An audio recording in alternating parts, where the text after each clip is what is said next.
Alam kaya ni PNP Chief Ricardo Marquez na adelantadong advance kumilos ang maraming kabataan?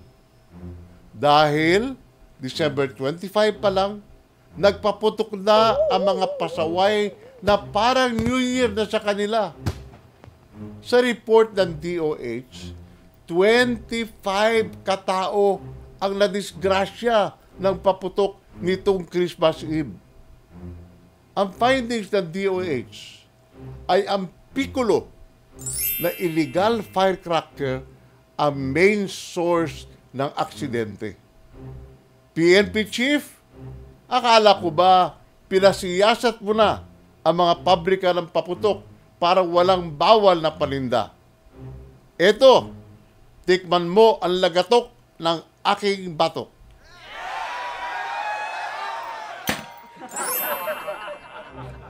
Why naman po kasi na inuna pa ninyong takpan ng masking tape ang dulo ng mga baril ng pulis. Sana, inuna nyo na kumalat talaga sila sa lahat ng pabrika ng paputok para kumpiskahin lalo na ang Piccolo. Let me give you 25 batoks para sa 25 victims ng paputok.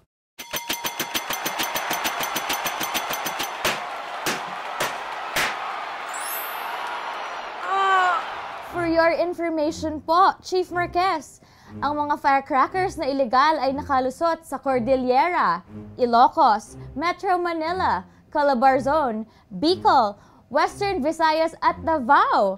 Wow! Buong Pilipinas na pala ito. Dapat talaga kayong mabatukan ng 5.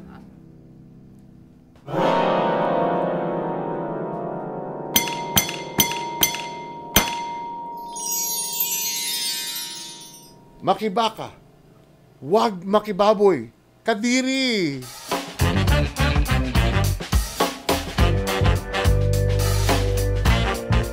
Kahirapan, may solusyon si Tito Boboy Sihuko. Ibalik ako as your presidential candidate.